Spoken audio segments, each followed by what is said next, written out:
un problema. Bueno, ¿qué pasaba con las conectivas lógicas? Nosotros dijimos que digamos, la construcción de nuestras conectivas lógicas iba a estar dada a partir de ciertos principios semánticos, ¿de acuerdo? Sobre el significado de nuestras conectivas. ¿Recuerdan estos principios? ¿Sí? El primero es la bivalencia. Solo hay dos valores de verdad, verdadero y falso. ¿De acuerdo? Muy bien. El segundo y el tercero generalmente vienen juntos. Yo procuro separarlo porque en algunos sistemas que van más allá de la lógica clásica se puede cumplir uno y el otro no. ¿De acuerdo? Pero generalmente en clásica van juntos y se conoce como principio de funcionalidad.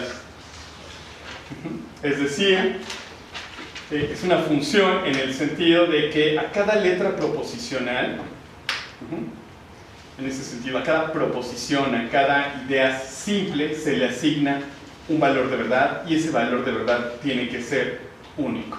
En ese sentido, se comportan como funciones en matemáticas. A cada objeto le asigno un valor, pero solo uno. ¿De acuerdo? ¿Sí? Bien. Y el último principio era el principio de composicionalidad. ¿De acuerdo? El principio de composicionalidad, no sé si recuerdan, creo que lo dije muy rápido la sesión pasada, pero la idea es que nosotros lo que buscamos es una manera, digamos, un método medianamente efectivo de calcular el valor de verdad de la proposición más compleja, únicamente apelando al valor de verdad de las partes y al significado de las conectivas lógicas que nos permiten construir las proposiciones complejas. ¿De acuerdo? ¿Sí? ¿No hay problema con eso? Sí, yo lo entiendo. Muy bien. ¿Por qué este podría ser importante? Lo que nosotros vamos a estar haciendo aquí es primero vamos a asignar valores a nuestras proposiciones más atómicas, más básicas, las proposiciones atómicas. Ahora, nosotros generalmente las vamos a representar con letras proposicionales. Por una manía personal utilizo letras de la P en adelante en mayúsculas. ¿De acuerdo? Y lo que vamos a decir es si estas cosas son verdaderas o falsas. ¿De acuerdo? Muy bien. Ahora, a partir de estas podemos construir proposiciones más complejas, que no solamente expresen ideas sencillas, sino relaciones entre los valores de verdad de estas proposiciones básicas. Y hacer construcciones cada vez más complejas. ¿De acuerdo?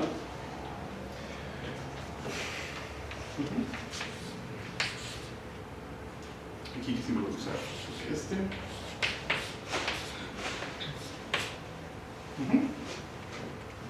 Bien, por ejemplo, esta va a ser una representación en nuestro lenguaje formal de una proposición compleja, un condicional cuyo antecedente es una conjunción, etc. Nada más lo estoy poniendo así como para irnos familiarizando. Pero la idea es, ¿cómo puedo determinar yo el valor de verdad de esta cosa o de algo que sea increíblemente más grande, que sea monstruoso? Bueno, una forma podría ser simplemente ir a verificar directamente, si es que esto es posible, si esto va a ser verdadero o falso. Podría ser que yo de alguna manera pueda acceder directamente al valor de verdad de estas proposiciones complejas. Pero ¿cuál es el problema con esto? Que parece que estoy pidiendo casi un mecanismo oracular. Algo así como que sin contar cómo están construidas estas oraciones, yo puedo determinar cuál es su valor de verdad. Parecería que necesitaría una suerte de oráculo al cual yo pudiera preguntarle, oye, ¿este monstruo es verdadero o falso? Tal vez podríamos encontrar uno que nos diga, sí, verdadero, no, falso, etc. Esto podría ser un mecanismo. De hecho, a nivel formal hay sistemas que trabajan así. Que te dicen de manera arbitraria, esto le voy a dar verdadero, le voy a dar falso, y pueden dar una justificación de eso. Pero ¿cuál es el problema? Que estamos esperando que este mecanismo sea útil para nosotros como seres humanos finitos, con capacidades limitadas, etc.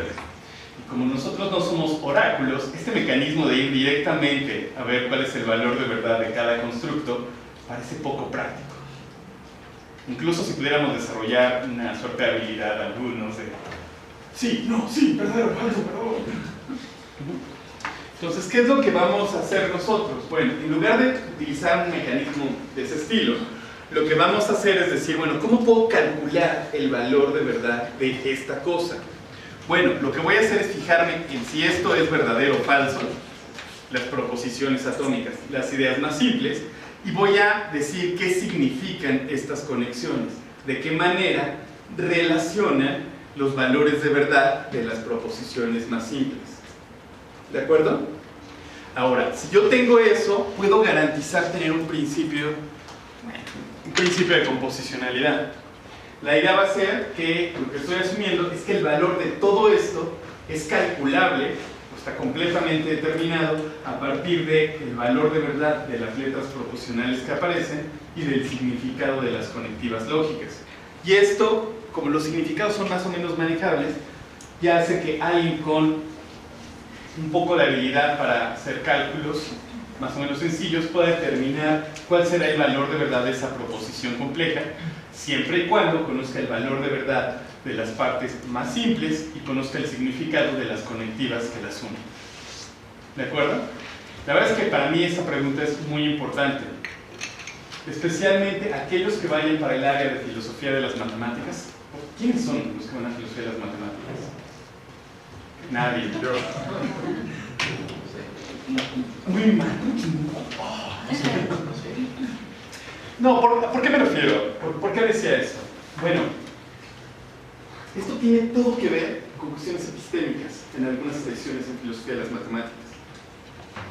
Pero puede ser interesante también para los demás. ¿En qué sentido? Algunas teorías o algunas filosofías de las matemáticas proponen que nosotros tenemos que buscar tener principios como este. No solo a nivel de construcción del significado del lenguaje, sino también a nivel de pruebas, etc. Porque lo que nosotros queremos es recuperar o tener sistemas matemáticos que podamos trabajar con nuestras capacidades finitas. Entonces, incluso si tú puedes en abstracto desarrollar un sistema que sea casi perfecto, pero que no cumpla con esto, no va a ser adecuado para hacer posturas filosóficas. Especialmente porque, de acuerdo a algunas tradiciones, por ejemplo, el estructuralismo, la manera de acceder al conocimiento matemático es vía lenguaje. Si tu lenguaje no cumple con estas propiedades de estar bien estructurado, en términos técnicos es ser recursivamente axiomatizable. O sea, si tus teorías no cumplen con ser recursivamente axiomatizables, estás perdido, porque tú como ser humano no vas a poder trabajar con esa teoría. ¿Esto quedó bien? No, gracias a ti. Entonces, estos van a ser nuestros principios semánticos, es lo que queremos recuperar. ¿De acuerdo? Bien. Ahora, ¿qué es lo primero que vamos a hacer? Les había hablado de una función valuación o asignación de valores de verdad para las letras proposicionales. ¿Qué es lo que estamos haciendo aquí? Es algo muy sencillo. Una asignación de valores de verdad o función valuación simplemente me dice qué valor de verdad tienen las proposiciones más simples. ¿De acuerdo? ¿Por qué vamos a empezar de esta manera? Tiene que ver todo con la pregunta que hizo Juan José. Si yo lo que quiero es encontrar un mecanismo que me permita computar de manera medianamente sencilla el valor de verdad de cualquier fórmula compleja, yo lo que puedo hacer es dar una definición por recursión. ¿Qué quiere decir eso? Bueno, en términos técnicos quiere decir cosas muy bonitas, pero ¿cómo entenderlo de manera intuitiva? La idea de las definiciones por recursión y de un principio muy relacionado que es el principio de inducción matemática es que tú puedas construir todos los objetos con los que vayas a trabajar utilizando solamente dos tipos de cosas. Lo primero, una base. Las cosas más sencillas con las que vas a poder trabajar. y que el resto los construyas con ciertas funciones que se conocen recursivas. Los detalles técnicos no importan demasiado, pero la idea es que tú tomas las cosas que ya tenías, aplicas esas reglas, construyes cosas nuevas, cosas que a su vez pueden meterse al mecanismo de construcción y crear cosas cada vez más complejas. ¿De acuerdo? Construyes una infinidad de objetos a partir de una base y de ciertas funciones que te arrojan objetos que a los cuales después poder volver a aplicar esos mecanismos. ¿Por qué esto funciona tan bien? Bueno, por muchas cosas. Una, creo que es de las más importantes, es que tener este tipo de estructuras te permite aplicar cosas como el principio de inducción matemática, que de alguna manera te garantiza conocer o poder demostrar que una cantidad infinita de objetos tienen propiedades, o cierta propiedad, pero hacerlo en una cantidad finita de pasos. Lo cual es maravilloso. Esto me lo permite el hecho de que yo generé cierto orden. Yo construí esas estructuras de manera muy ordenada. Dije, estos van a ser los más básicos y el resto se construyen a partir de estas funciones. Ahora, ¿por qué podría ser útil? Entonces, Hansel, ¿verdad? Entonces, supongamos por un momento que Hansel tiene alguna característica física que está determinada por cuestiones genéticas. No sé, esté completamente determinada, es así como, no sé, tal vez, él no lo tiene, pero por ejemplo, esto que se conoce como el síndrome del hombre lobo. ¿Sí lo conocen? Es cuando la gente tiene una producción excesiva de vellosidad. Y pongo este ejemplo, ¿por qué? Porque parece que es altamente probable que si tú tienes el síndrome del hombre lobo, tu descendencia también tenga el síndrome del hombre lobo. Ahora, forcemos un poco las cosas. Digamos que de hecho Hansel tiene el síndrome del hombre lobo y que además tenemos la garantía de que esa condición se hereda a tus descendientes biológicos. ¿Les parece bien? Digo, yo sé que no es cierto, que hay mutaciones, pero por un momento supongamos que tenemos esa garantía. Ahora, con esta información yo puedo, con toda certeza, saber que toda la descendencia de Hansel va a tener el síndrome del hombre lobo, aunque no los conozca. Incluso si tiene una cantidad infinita de descendientes, mientras se preserven estas condiciones, yo tengo esa garantía. Porque él, que fue el primero en esa cadena, tiene la condición, y esa condición se hereda de padres a hijos. Entonces, él la tienen sus hijos, la tienen sus nietos, sus bisnietos, etc. ¿Sí?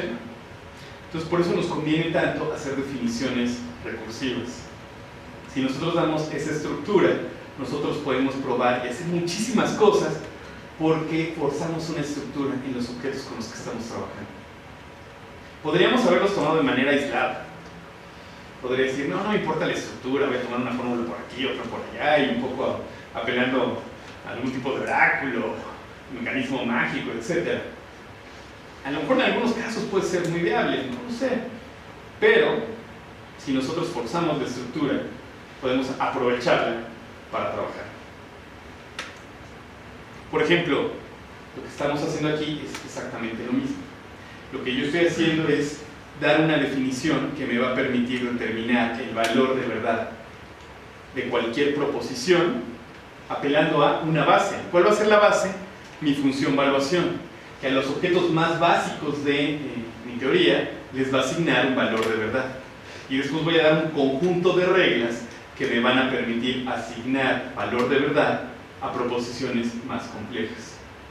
Además, suponiendo que con estas reglas yo puedo cubrir la totalidad de las proposiciones complejas, moleculares. ¿De acuerdo? ¿Sí? ¿Dudas hasta aquí? Bien. Entonces, si la idea es esta, simplemente dar una función valuación no es garantizar que así deban ser las cosas, simplemente estoy fijando una base entre muchas posibles. Una interpretación que va a decir qué proposiciones son verdaderas y qué proposiciones son falsas. ¿De acuerdo? Y lo que vamos a hacer después es definir las conectivas lógicas como funciones de verdad. que van a decir, bueno, si vas a relacionar, por ejemplo, dos proposiciones y ambas son verdaderas y las unes con esta conectiva, entonces la proposición más compleja va a tener tal valor de verdad. Es un mecanismo, es preciso. Tú le dices qué valores son de entrada y el mecanismo te va a decir cuál es el valor de salida. Si lo quieren pensar en términos computacionales, nuestras computadoras funcionan así. ¿No es fácil por tablas de verdad? Sí. Bueno, no. Son más fáciles para hacer algunos cálculos. Pero ¿por qué no utilizo ese camino directamente? Bueno, primero, porque se puede ver a las tablas de verdad como un caso particular de una semántica de este estilo, donde lo que tú haces es consideras todas las funciones de evaluación posibles, todas las asignaciones de valores de verdad para las letras proposicionales, y lo que tú haces es como partir, como todo ese espacio de posibilidad, en los pedacitos que para ti son relevantes. ¿Cómo sería eso? Imagina que tienes tres proposiciones que tú representas con P, Q y R. En realidad parece que tenemos muchísimas más proposiciones atómicas. Como tu argumento solo incluye estas tres, y asumo que son independientes todas las proposiciones atómicas unas de otras, entonces realmente lo único que me interesa son el valor de verdad de estas tres proposiciones. Entonces puedo agrupar a todas las interpretaciones que coincidan en asignarle los mismos valores a P, Q y R, aunque todo lo demás sea diferente. Cuando lo piensas así, lo que tienes con una tabla de verdad es poner esa partición de manera gráfica. En lugar de contemplar el valor de verdad de todas las proposiciones posibles, solo voy a contemplar el valor de verdad de las proposiciones que me interesan en este momento. ¿Esa sería como la diferencia entre un método sintáctico y uno semántico? No, ambos son semánticos. ¿De acuerdo? Porque aquí estamos apelando a significado. La diferencia es que este es un poco más general. ¿De acuerdo? Y al final puedes trabajar más o menos igual en lógica proposicional apelando a estos, a las tablas de verdad o a una semántica donde pones función, evaluación, etc. ¿Por qué entonces utilizar esto que parece en principio más complicado? Hay por lo menos dos razones. La primera tiene que ver con que el método de tablas de verdad no tiene aplicación general. Es decir, funciona muy bien para nosotros porque generalmente trabajamos con argumentos con premisas finitas. Esto quiere decir que aparece una cantidad finita de letras proposicionales. Entonces nuestras tablas van a quedar bien. Pero ¿cuál es el problema? Cuando nosotros pasemos a lógica cuantificacional y veamos su semántica, nos vamos a dar cuenta que las cosas no son tan sencillas. Si yo digo, por ejemplo, todos los hombres son, y le pongo el adjetivo que ustedes quieran, sabios. En principio es perfectamente posible que yo esté trabajando con una cantidad infinita de hombres. Cada uno de ellos podría ser sabio o no. Si yo intento representar eso en una tabla, voy a tener problemas, porque mi tabla va a ser infinita. Y en realidad lo que voy a hacer es algo mucho más parecido a lo de las funciones de evaluación. Voy a trabajar interpretaciones y voy a utilizar otro tipo de herramientas. Además, aquellos que tengan interés, ojalá que alguno, en lógicas no clásicas, muchas veces el método de tablas de verdad no alcanza. No todas las lógicas son tales que tus conectivas puedan ser definidas apelando a tablas de verdad. Sé que esto suena medio esotérico, pero, por ejemplo, la lógica intuicionista, una lógica que se pregunta por la lógica de la construcción de pruebas, por decirlo de manera general, es tal que la negación de esa lógica es imposible definirla con una tabla de verdad finita. ¿La negación de esa lógica a qué te refieres? De la negación intuicionista no lo puedes definir con una tabla de verdad finita. Tienes que usar otro tipo de maquinaria. Pero no entiendo lo que te refieres con la negación de ese tipo de lógica. Estoy suponiendo una tesis, que por cierto estoy en contra de ella, pero si supones que tú tienes diferentes negaciones en diferentes sistemas, pueden significar cosas diferentes. Y de hecho, intuitivamente parece más o menos plausible. No me quiero comprometer con eso porque filosóficamente hay muchas cosas que decir al respecto. Pero una cosa sería, por ejemplo, en la lógica intuicionista, cuando tú niegas algo, lo que dices es que tienes una prueba de que no, es una refutación. En la lógica clásica es un inversor de valor de verdad. Pero por las características de lo que quieres recuperar en la negación intuicionista, sería imposible definirla con una tabla de verdad. Es una prueba de Gödel de 1932. O sea, no puedes hacerlo. Hay otro tipo de interpretaciones, de semánticas. Las más usuales son o con semántica de mundos posibles, la que se usa para hacer lógica modal, o con una semántica que apela a conjuntos de reales, abiertos y cerrados. O sea, hay una topología sobre los reales, sí, pero no importa. O sea, el punto aquí es, estoy tratando de darles un mecanismo general. Esa va a ser la primera, sea más útil, que pueda ser más fácil extender a otros sistemas. Y la segunda es que lo que vamos a hacer nosotros es ver las reglas semánticas. En lugar de aprenderme la tabla de verdad y decir en la primera línea verdad y en la segunda falso, etc., didácticamente creo que es mejor aprender qué es lo que me está tratando de decir esta conectiva. Si eso me queda claro, la parte de deducción natural va a ser un regalo, porque la mayoría de las reglas de inferencia de lógica proposicional las puedes inmediatamente sacar si conoces el significado de las conectivas. Entonces, por eso me voy por ese camino. Aunque también vamos a ver tablas de verdad. ¿Vale? ¿Sí? Ok. Entonces, justo lo que nosotros vamos a hacer con nuestras conectivas es, una vez que tenemos la función valuación, lo que queremos saber es cuál es el valor de verdad de una proporción molecular. Vamos a usar funciones de verdad. La idea es que nuestras conectivas van a recibir como entrada los valores de verdad de las proposiciones que están afectando o uniendo, y como valores de ciclo y composicionalidad. Yo lo que asumo es que ese valor de verdad lo puedo determinar conociendo el significado de las conectivas lógicas, que son funciones de verdad, y el valor de verdad de las proporciones más básicas que aparecen ahí. ¿De acuerdo? Esto es muy constructivo, por eso funciona tan bonito. Bien. Ahora, van a ser funciones de verdad porque para cada entrada, para cada combinación de valores de verdad, van a arrojar un solo valor de verdad. Siempre arrojan uno, pero solo uno. Van a ser funciones, tal cual. ¿De acuerdo? Muy bien. Lo que vamos a hacer es caracterizar a nuestras conectivas utilizando tres métodos. Primero, completamente intuitivo, acá entre nos. ¿Qué dice esta cosa? ¿Para qué me sirve? Otro un poco más formal, apelando a ciertas reglas semánticas que son las que me van a permitir extender o cubrir el valor de verdad de todas las fórmulas a partir del valor de verdad de las partes. Reglas semánticas un poco formales, y finalmente vamos a presentar la tabla de verdad. ¿De acuerdo? Como un resumen de eso. Bien, ¿qué conectivas vamos a checar? Negación. Disyunción inclusiva. Disyunción exclusiva. Conjunción. Oh, no, dejé este símbolo.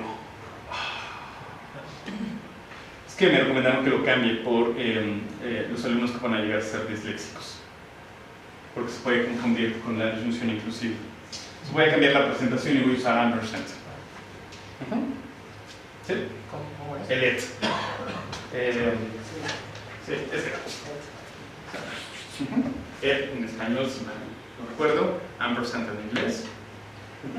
Bien, no importa.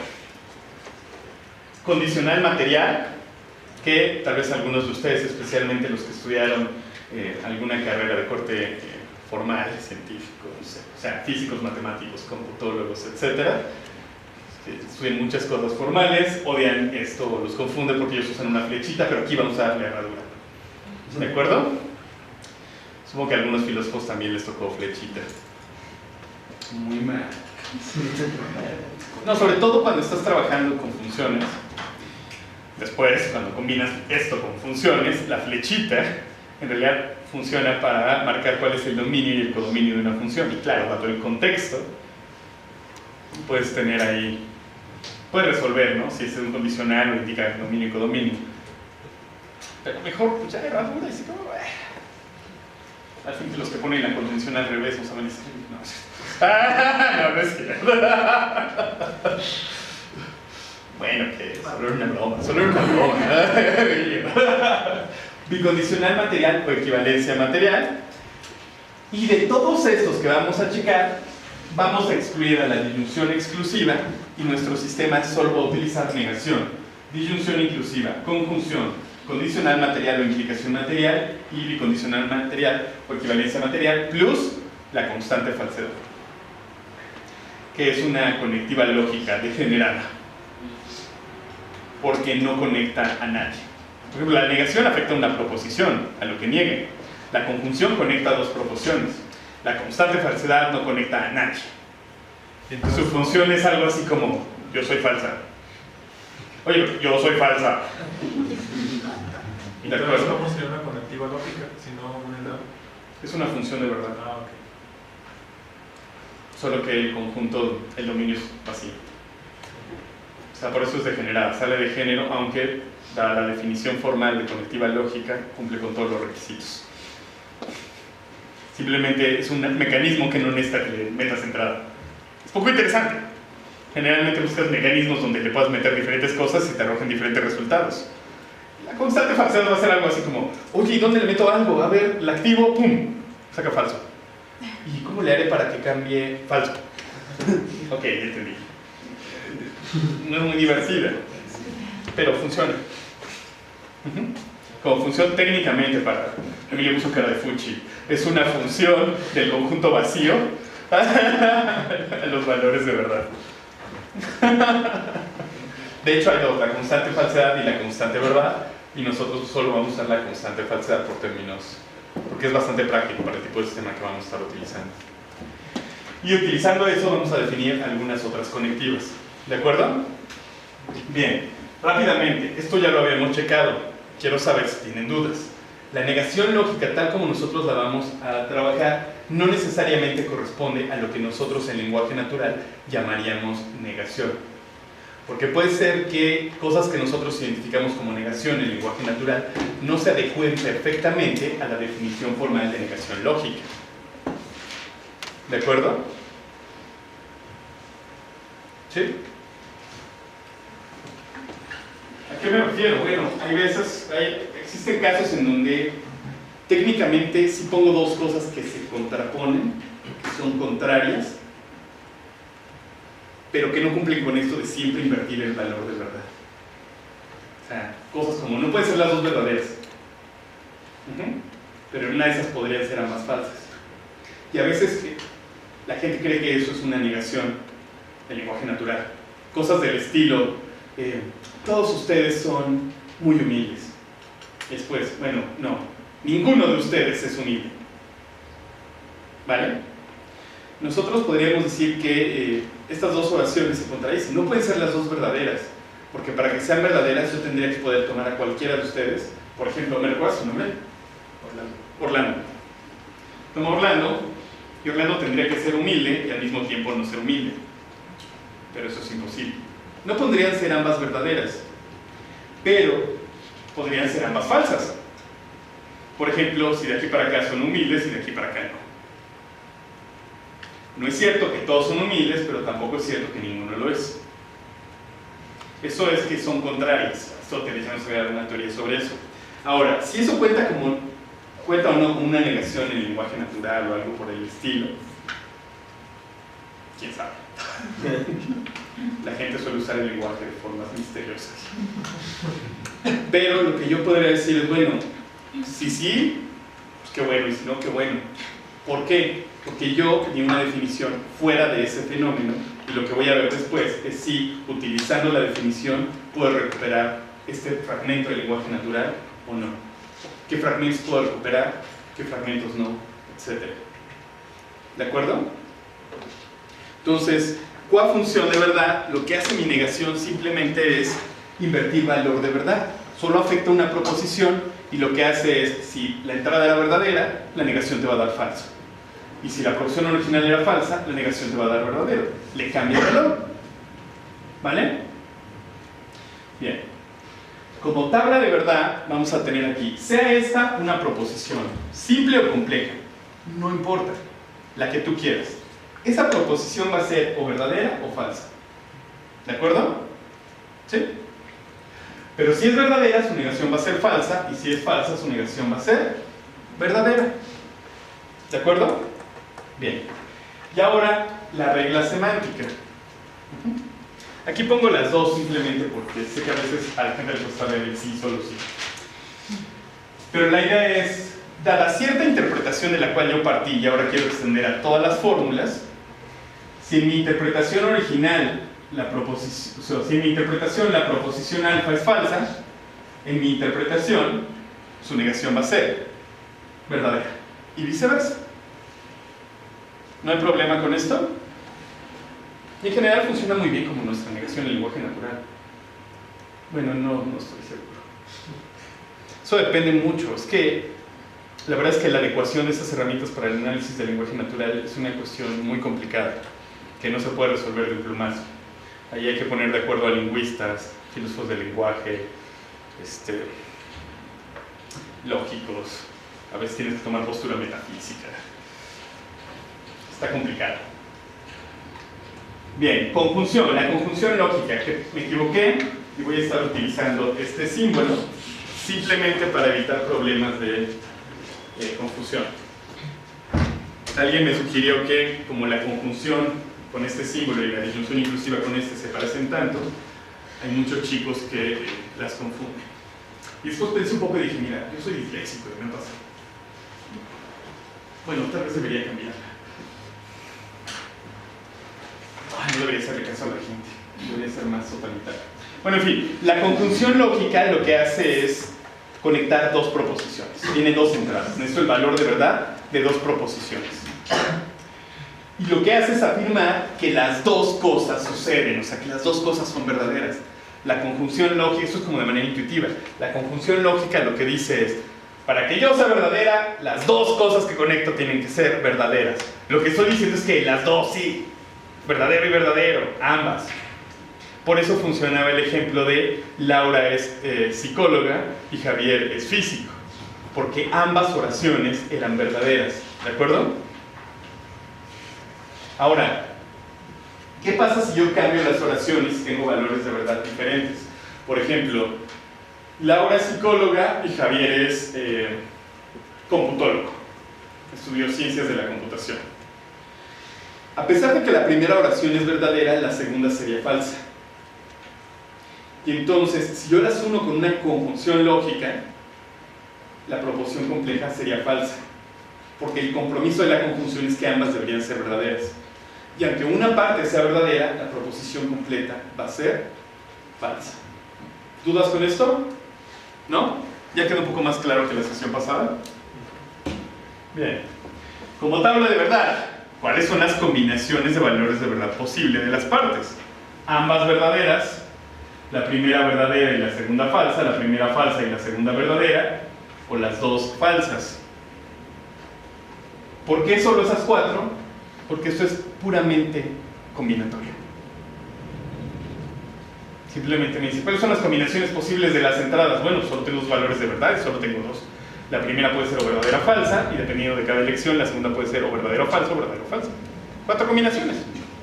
Y la tabla de la conjunción me dice, si ambas son verdaderas, la conjunción es verdadera. Y en todos los demás casos, falsa. ¿De acuerdo? ¿Dudas?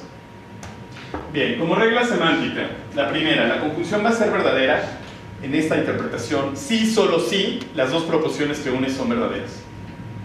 Y va a ser falsa si o la primera o la segunda es falsa. No se requiere que ambas proposiciones que se unen sean falsas. Es suficiente con que una de las dos sea falsa. Por ejemplo, en nuestro ejemplo, que Javier no sea computólogo es suficiente para que la conjunción sea falsa. ¿De acuerdo? Pregunta. ¿Qué creen que sea más fácil?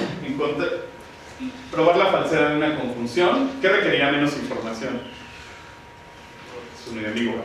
¿Falsedad o verdad de una conjunción? ¿Por qué? Porque imagina que tienes una entrada y solo en la primera entrada podrás tener la respuesta. Claro. La primera entrada podría ser falso. Si la primera entrada es falsa, si la primera proposición es falsa, yo tengo la garantía de que la conjunción va a ser falsa, sin importar cuál sea el valor de verdad de la segunda proposición. Pero ¿qué pasa si la primera entrada es verdadera? Tienes que valorar la segunda todavía. ¿De acuerdo? ¿Dudas con esto? ¿Todo bien? Disyunción inclusiva. Dos opciones. Pero básicamente lo que dice es, sucede una de las dos cosas o ambas. Tengo dos proposiciones y lo que dice la disyunción inclusiva es, alguna de las dos es verdadera. Tal vez las dos, pero no sé cuál. Puede ser que las dos, puede ser que una de las dos, pero no sé cuál de las dos. Fin. Como tabla de verdad va a ser verdadera cuando ambos sean verdaderos, cuando el primero sea verdadero y el segundo falso, o cuando el primero sea falso y el segundo verdadero. Porque basta que uno de los dos lados sea verdadero para que la disyunción inclusiva sea verdadera. Y va a ser falsa únicamente cuando ambas proposiciones que unen son falsas. ¿De acuerdo? Muy bien. Si yo les digo que una disyunción es falsa, ¿qué podrían decirme sobre el valor de verdad de sus partes? Muy bien. Hola César, ¿cómo estás? Adelante, adelante. Estás muy joven. Oh. ¿Por qué la gente cambia de look? Molesto.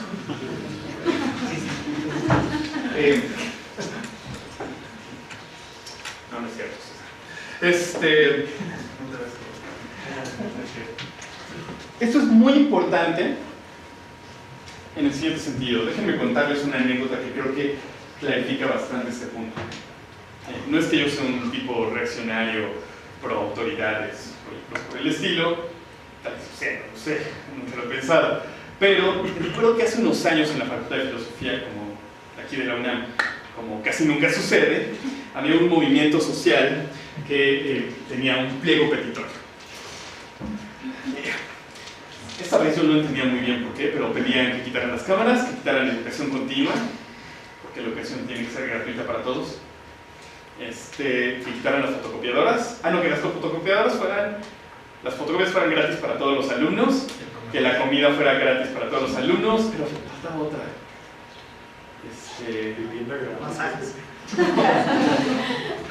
No, y más el personal para la biblioteca Samuel Ramos. Y entonces hicieron una encuesta. Y en la encuesta, una de las preguntas era, ¿usted está de acuerdo con el punto 1 del pliego petitorio, con el punto 2 del pliego petitorio, con el punto 3 del pliego petitorio, con el punto 4 del pliego petitorio, con el punto 5 del pliego petitorio? Es decir, la pregunta estaba redactada de tal forma que te preguntaba si tú estabas de acuerdo con la conjunción de todas las peticiones. O sea que sabían esas respuestas de todas las demás.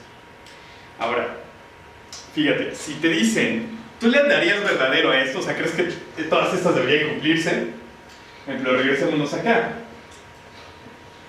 Me dan 5 opciones, la conjunción que dice que todas sí. Si yo pongo que sí, estoy comprometido con aceptar todas las peticiones. Lógicamente hablando, lo correcto sería que si yo estoy en contra de una sola, por ejemplo, yo no estaba de acuerdo con más personal para la biblioteca, por razones más o menos prácticas. No me parecía como que eso solucionara el gran problema. Entonces, yo sí lo racional, mi deber era poner, no estoy de acuerdo, aunque estuviera de acuerdo con otras 2 o 3 o 4. Porque una conjunción es toda sí. La lógica también sirve para hacer medio gandallas. Dudo mucho que lo hayan hecho con esta intención, no los creo tan sofisticados. Pero, sí, ese es uno de los grandes problemas que hay. Si fueran más sofisticados, estaría mejor. Pero, si tú eres sofisticado y quieres ser malévolo, puedes pensar preguntas de ese estilo. Entonces, por ejemplo, si yo les pregunto por una disyunción y ustedes pierden por un momento el hilo, tal vez estén de acuerdo con un lado, pero no con el otro. Yo les pregunté por una disyunción. La disyunción sería verdadera con uno de los dos verdaderos. Si ustedes me dicen que no, asumo que los dos no. Y puedo usar esa información. O si ustedes me dicen que sí a una conjunción de 5 elementos, Aunque ustedes no estén de acuerdo con todos, yo estoy autorizado a asumir que sí con todos. Es muy divertido. Déjenme ponerle mi ejemplo de chiste porque ya sé que es tarde. Entonces imaginemos, ¿quién tiene cara de que aguanta bromas pesadas?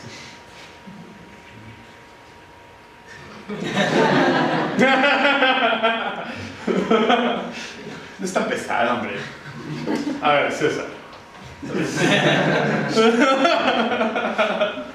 Es que se aguanta. Entonces imaginemos que llego y le digo a César: oye César, ¿qué crees? ¿Qué pasó? Es que encontré a tu novia con uno de tus amigos. Y además, me acaban de entregar tus resultados de los análisis. Y tienes, no sé qué cosa no es, hepatitis C. Entonces, y después te digo, no es cierto. ¿Qué le dije?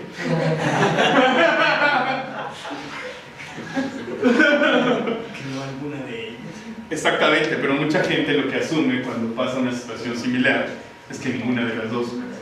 Entonces tal vez esa no lo haría, pero no me dice, ay, qué bueno, eso hubiera sido terrible. Y digo, sí, no, tus resultados salieron limpios.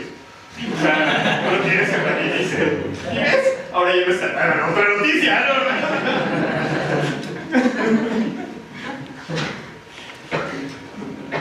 Entonces, saber las condiciones semánticas nos va a permitir hacer eso. Y también nos va a permitir hacer ciertos análisis en lenguaje natural.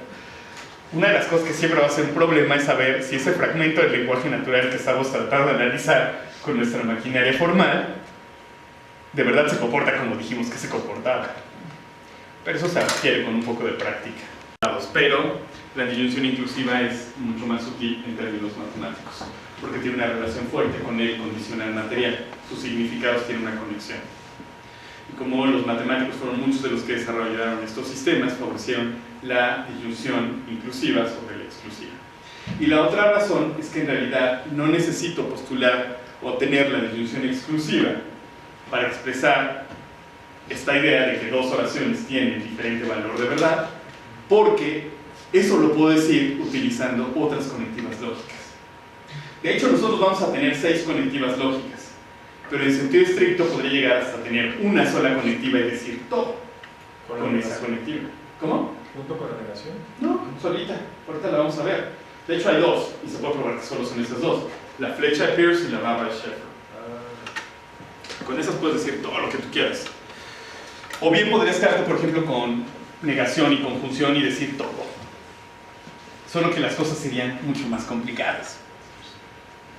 Por ejemplo, vamos a ver que, por ejemplo, es lo mismo decir, vas y te le declaras a alguien y le dices, es que te amo y quiero estar para siempre contigo. Dices lo mismo si dices, no es el caso, entendido como negación lógica, que, y un condicional material que diga, si te amo, entonces no quiero estar para siempre contigo. No es el caso que, si te amo, entonces no quiero estar para siempre contigo. Vamos a ver que dice exactamente lo mismo, expresa la misma idea, tiene las mismas condiciones de verdad que decir, te amo y quiero estar para siempre contigo. Pero claro, si dicen lo otro, no van a ser muy populares. Sí, mi amor. Ay, ¿por qué no fui con...? Esto me pasa por salir con un analítico. ¿Nunca te ha pasado? Bueno. Entonces, por eso la disyunción exclusiva no la vamos a tomar en cuenta, porque la vamos a poder construir utilizando otras conectivas. Y vamos a usar las otras también por cierto parecido con expresiones del lenguaje natural, pero creo que podría más o menos defender la tesis de que también es una cuestión histórica. Favorecimos cierto tipo de representación sobre otra por el tipo de uso que dábamos a esos lenguajes cuando fueron creados. Digo, esta tesis no es tan rara. Sé que suena muy raro, ¿no? Entonces la lógica, elegimos eso por cuestiones raras ahí de uso. Yo creo que sí. Si alguien tiene interés en estudiar un poco de esto, puede checar el trabajo de Daniel Macbeth, es una filósofa norteamericana, que defiende que la notación de Frege, ¿conocen a Frege? El padre de la lógica clásica, ¿sí? La notación con diagramas tiene que ver es adecuada para el tipo de fenómeno que él pretendía representar, que eran las inferencias. Entonces, más o menos por ahí iría mi afirmación. No es que las conectivas que elegimos sean las que mejor se adecuan al lenguaje natural o algo por el estilo. Más bien creo yo que puede ser algo de eso y también el tipo de uso que se les daba en estos sistemas formales. ¿De acuerdo? ¿Para qué usábamos estos lenguajes? Por ejemplo, pregúntense, para alguien de computación, por ejemplo, ¿hay alguien aquí de computación? No. Bueno, seguramente preferiría algo como la flecha de Pearson. Es mucho más trabajable. ¿De acuerdo? Muy bien. ¿Qué va a pasar con el condicional material o implicación material? Se le llama así, condicional material, me parece bien, porque en general, pero no siempre, muchas de las estructuras del lenguaje natural que podremos representar utilizando condicional material son condicionales. Aunque el problema de esto es que mucha gente cree que todo condicional del lenguaje natural es un condicional material. Y eso no es del todo claro. Y disculpen que les diga, no es del todo claro. Yo creo que no. Pero como siempre, en filosofía, tenemos muchas posturas. Y hay gente que defiende que efectivamente todos los condicionales del lenguaje natural son condicionales materiales. Y las diferencias que nosotros podemos ver entre unos y otros tienen que ver con implicaturas conversacionales, implicaturas... ¿cómo se llaman las otras? O sea, sí, pero es que hay varios tipos de implicaturas. Convencionales. Gracias. Y entonces, o sea, no es que diga propiamente sobre oración, pero pues, en el contexto ahí le vamos sacando y decimos, es una discusión filosófica muy aburrida, la verdad. Creo yo, pero hay gente que dedica su vida a eso y está muy bien. Pero la idea es, tenemos condicionales en lenguaje natural, por ejemplo, condicionales contrafácticos. Estos condicionales contrafácticos no parecen estarse comportando como nosotros esperaríamos que comporte un condicional material. ¿Por qué? Recuerdan que en la sesión pasada dijimos que el condicional material lo que hacía era decirte qué tenía que suceder si se cumplía el antecedente. Si el antecedente era verdadero y el condicional era verdadero, teníamos el compromiso con que el consecuente era verdadero. Pero si el antecedente era falso, sin importar el valor de verdad del consecuente, el condicional iba a ser verdadero. Ahora, un condicional contrafáctico parece que no se va a comportar así. ¿Alguien recuerda lo que es un condicional contrafáctico? Se utilizaron contra las leyes científicas. Lewis no sabía... Sí, tiene un libro de contrafácticos, pero... Es, por ejemplo, cuando se quiere establecer la relación entre dos fenómenos y se dice que el último no hubiese sucedido si no hubiese sucedido antes el primero. Por ejemplo, en ciencia lo podemos ocupar así. En explicación histórica lo vamos a usar todo el tiempo. Porque muchas veces cuando nosotros queremos dar una narración histórica que conecte ciertos hechos, nosotros queremos atribuir ahí una relación más fuerte que simplemente valor de verdad. Entonces, muchas veces generamos contrafácticos en el sentido de, mira, te voy a probar que efectivamente que tal grupo ganara tal batalla fue decisivo. ¿Cómo? Entonces empiezan a construir explicaciones contrafácticas. Si no hubiera pasado, si ellos hubieran perdido la batalla en lugar de ganarla, entonces empiezan a construir toda una narración a partir de eso, el supuesto de que las cosas fueron diferentes, van contra los hechos, parten de algo falso. Pero si esos condicionales contrafácticos fuesen condicionales materiales, en automático serían verdaderos, porque partieron de lo falso. Pero eso estaría muy feo, porque entonces iba a ser muy pinche, pero me acuerdo que estabas grabando.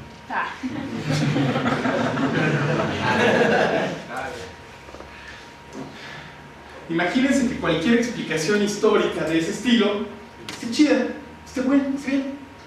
Sería horrible, o bueno, básicamente ya no serviría para un carajo, ¿no? O sea, bueno, sí, no sé, si no hubieran asesinado a Pancho Villa, seguramente hubiera sido presidente de México. Y seguramente ustedes me verían con cara de, no, pues él ya estaba como... Cuando lo asesinaron había perdido un montón de poder, estaba como medio recluido en cierta zona, era muy poco probable que pudiera recuperarse. Y yo, sí, pero es que es un condicional material, como si lo mataron, pues es cierto que si no lo hubieran matado hubiera sido presidente.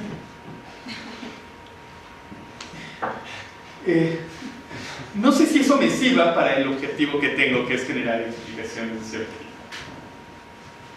Entonces, por eso creo que usar la palabra condicional a veces no es del todo afortunado.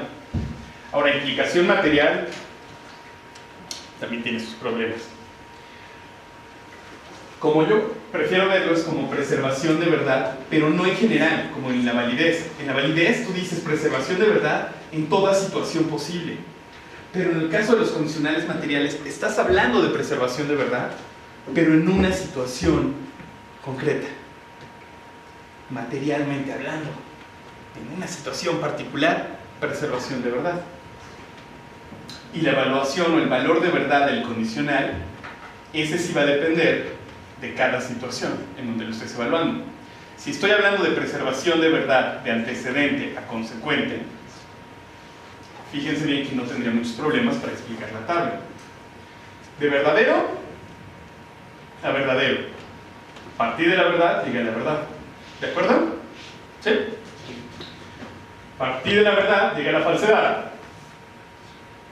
Partir de la falsedad, no importa dónde llegue. O me quedo en la falsedad y está bien, no perdí nada. O subí de estatus a la verdad. Pero estamos de acuerdo que es isomórfico, o sea, el comportamiento del condicional material y las atribuciones, bueno, a este que nos está presentando, y las atribuciones que le damos de verdadero y falso, en relación con las atribuciones que decimos de los argumentos de válido e inválido, ¿no? No. Se parecen mucho, pero no tienen la misma estructura exactamente. Porque justo aquí sí tengo diferentes evaluaciones en diferentes contextos, por eso el hecho de que eso se llama material. En cambio, validez es una propiedad que atraviesa todos los contextos de evaluación. O sea, si un argumento es inválido, no importa que estés en una situación en donde partes de la verdad o llegues a la verdad. Se parecen mucho, pero hay una diferencia crucial. La diferencia depende de la tradición en la que estés, la puedes presentar de diferentes formas. Una manera es diciendo que la validez, por ejemplo, es como esto, pero cuando esto es necesario. A ver, otros. O sea, es decir, una manera de presentarlo, tal vez no sea la correcta, tal vez no sea la popular, bueno, si es que existe una correcta, que decía, mira, validez, consecuencia lógica, se parece a lo de condicional, preservación de verdad. Nada más que aquí en situaciones particulares y la validez es en toda situación posible. Parece que hay una diferencia. ¿Cómo podría utilizar esta semejanza para recuperar la noción de consecuencia lógica? Hay gente que lo que dice es que falta tener esto, pero que además sea necesario. ¿El antecedente necesario? No. El condicional necesario. Cuando yo digo que el condicional es necesario, lo que estoy diciendo es que la preservación de verdad ya no se toma caso por caso, sino se vuelve necesaria. Como cualquier situación posible, tienes necesidad. O sea, te refieres a la implicación estricta. Exactamente. La implicación estricta hubo lenguajes que se pretenden desarrollar para recuperar la noción de consecuencia lógica en el lenguaje formal. Lo que hacían era tener condicionales que además decías que eran necesarios, que siempre eran verdaderos, que siempre transmitían verdad de antecedente a consecuencia. Y hubo muchos sistemas que pretendieron en el lenguaje de la lógica recuperar todas nuestras intuiciones sobre consecuencia lógica. Incluso hay un sistema buenísimo, ya sé que no les va a interesar, pero si a alguno le interesa, le recomiendo muchísimo el sistema L de Lemon. Es increíble la presión con la cual podrías recuperar muchísimas de tus intuiciones sobre consecuencia lógica en un lenguaje formal. ¿El sistema L de quién? De Lemon. ¿Lemon como limón? Sí. Y es buenísimo, pero no está complicado. Básicamente es sistemática de mundos posibles, con un tipo de relación particular, y además solo tienes un mundo privilegiado que se comporta chido y todos los demás son mundos anormales, donde el valor de verdad de cualquier proposición modal está determinado de manera completamente arbitraria. Si metes todo eso en una cacerola, te queda una cosa bien bonita. Y que además puede tener aplicaciones si tú tienes una noción de consecuencia lógica diferente y quieres recuperarla en el mismo lenguaje. O sea, Lemon da un aparato que fácilmente puedes adaptar para nociones de consecuencias lógicas no clásicas. Es muy, muy bonito ese artículo. ¿Verdad 3? ¿La 3? La 3, ajá. ¿Cuál es la 3? Ahí atrás, en la tabla. Ah. Falso, ¿Esto? verdadero, verdadero. Aquí es preservación de verdad, pero aquí no tienes verdad que preservar.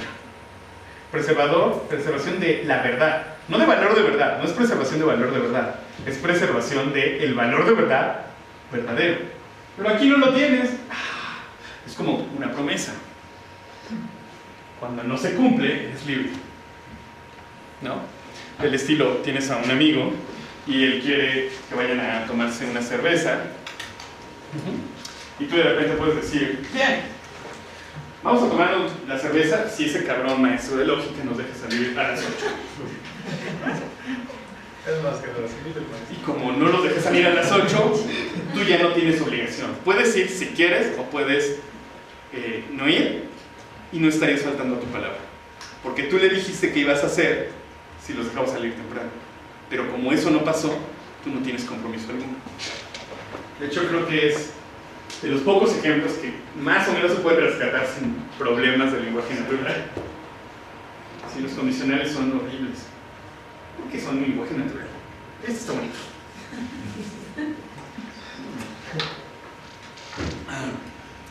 Qué difícil es el mundo. Bueno, ahora, justo relacionado con la pregunta de Schleiman.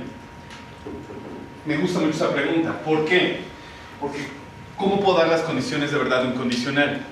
¿Cuándo va a ser verdadero? Hay de dos sopas. Cuando llegaste a la verdad, sin importar a dónde partiste, hayas partido de la verdad o de la falsedad, llegaste a la verdad. O bien, nunca la tuviste, entonces no importa qué pase. Para que un condicional material sea verdadero, tiene que suceder que, o bien, el antecedente sea falso, o bien, que el consecuente sea verdadero. Si aprenden esto ya tienen montones de cosas ganadas. Toda la formalidad es un regalo. Se van a divertir más cuando al final del curso les diga, y esto solo es una forma, pero no estamos seguros si es la buena.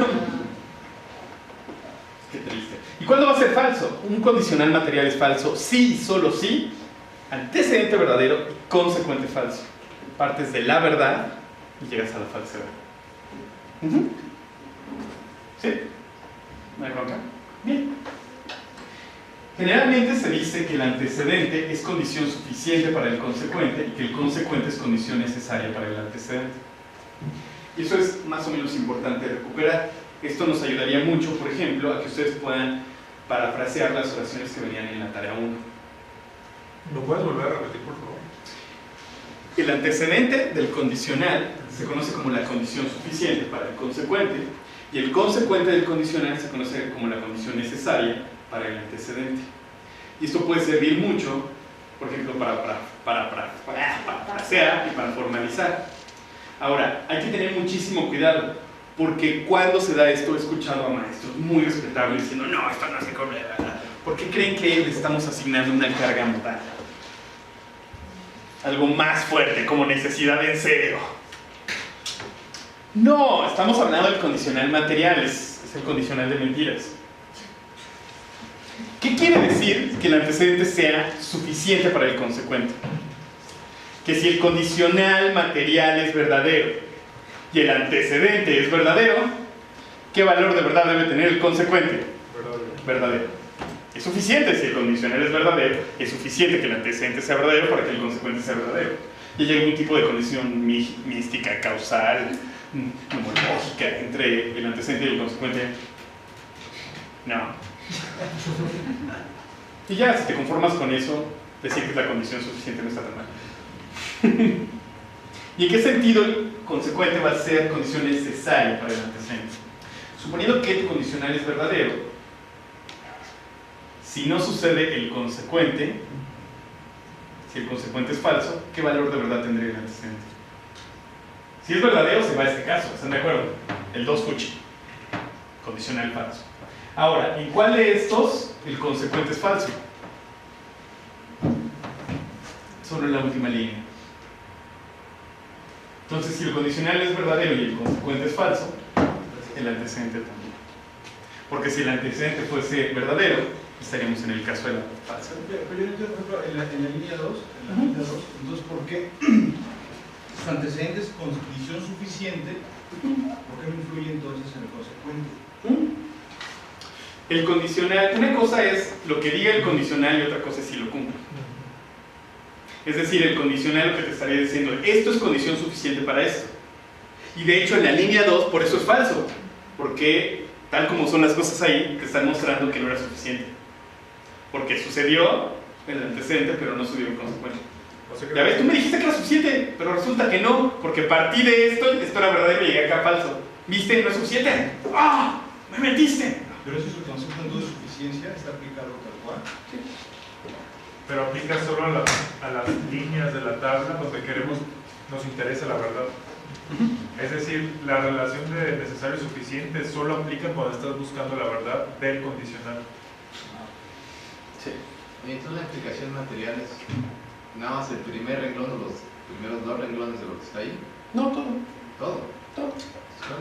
Bueno, ¿Cuál es la diferencia en que? ¿Estás de acuerdo? Luego lo checamos si quieres. Es que son detalles muy mamilas. ¿Y en qué situación, por ejemplo, el resultado, en lugar de ser verdadero, falso, fuera falso, verdadero, falso, falso? O sea, ¿cuál? ¿Falso? Ajá, Sí. ¿Verdadero? falso, ¿Falso, falso? Porque estaríamos con la confusión. Ay, una confusión. Ah, no, porque creo que lo que dijo Juan fue falso, verdadero, falso, falso. Invertido eso. Sería la negación de un condicional. ¿Pero qué no es equivalente a la conjunción del condicional y su inverso? ¿Cuál? Por ejemplo, aquí la implicación material por equivalencia material sería La disyunción. equivalente a Ah, la la conjunción, perdón, a la conjunción del... A la negación de la conjunción del antecedente y la negación del consecuente. O a la conjunción del condicional y con su inverso, P entonces Q o Q entonces R, ¿no? Se podría hacer Con el... R no, ya me dice algo raro. Ay, perdón, P entonces Q, Q A ver, entonces a ver. R, perdón. Sí. Este no está. Sí, con lo de necesario y suficiente. A ver. ¿Cuál sería equivalente? Bueno, primero, falso, verdadero, falso, falso. Es la pregunta de Juan. Esto sería la negación de un condicional. Es un condicional al que le invertí los valores de verdad. Lo estoy negando. Entonces no necesito una conectiva especial para decir eso. Sí, un condicional en la negación y puedo expresar esto. Y eso está muy bien. Eso es interdefinición de conectivas. Podría tener una conectiva especial para esto, pero no la necesito porque lo puedo decir utilizando el condicional y la negación. Ahora, por acá. Yo decía que sí, entonces, con lo de necesario y suficiente, P entonces Q es equivalente a la conjunción de P entonces Q y Q entonces P. No, porque aquí estás dando los dos. Está diciendo que P es condición suficiente para Q. Ajá, y que Q es Y que condición... P es condición necesaria para Q. Lo que estás diciendo es que siempre van de la mano. Que se implica mutuamente. Ah, eso Esto es sería un bicondicional un material. bicondicional, ok. El condicional material funciona más o menos bonito así. ¿Y por qué también me gusta decir esto de preservación de verdad? Si alguno de ustedes algún día quiere estudiar una lógica multivaluada por algún tipo de fin práctico, créanme, en la escuela de ciencias puede ocupar bastante. Ustedes podrían tomar, no todos los sistemas multivaluados lo hacen, pero pueden tomar la definición del condicional como, si tengo valores numéricos para los valores de verdad, para que sea verdadero es, el valor del antecedente tiene que ser menor o igual que el del consecuente, que no haya descendido en la escala de la verdad. O sea, si parto de ay más o menos a falso, muy mal. Si voy de más o menos a más o menos, está bien. Y si voy de más o menos a bien, ¿de acuerdo? Entonces también pueden empezar a ver ciertas maneras de generalizar algunas intuiciones sobre este tipo de conectivos. Se puede hacer mucha filosofía aquí. De la más aburrida, supongo, para ustedes. Pero para otros es bellísimo. Además, creo, déjenme promocionarlo un poquito más, si ustedes aprenden bien lógica cuantificacional ruda y aprenden teoría de conjuntos, tal vez un poquito del modal, créanme que toda la parte formal de muchas disciplinas científicas la van a tener a la mano. O sea, de verdad es muy, muy bonito. O sea, toda esa parte que cuando leen los artículos de filosofía de la ciencia, donde empiezan las fórmulas y las saltan, ya no tendrían que saltarla, ya podrían decir, ¡wow! ¡Es tan claro! Ay, como promoción, antes de que se me olvide, para las chicas, lo siento chicos, el mundo es injusto. En Múnich ahorita se está organizando una escuela de verano para mujeres, exclusivamente para mujeres. Y es una muy buena oportunidad, son cursos de verano de introducción a la filosofía matemática. Es muy muy bueno y Múnich ahorita tiene un nivel increíble. No les dan el pasaje, es en verano, pero tal vez puedan conseguir algún cuate o algo. Si alguna de ustedes puede hacerlo, creo que valdría muchísimo la pena. Claro, cuesta 13,000 el boleto si lo compran en Moodle Home. Y si consiguen a alguien por ahí. Y los chicos, lo siento, así sí.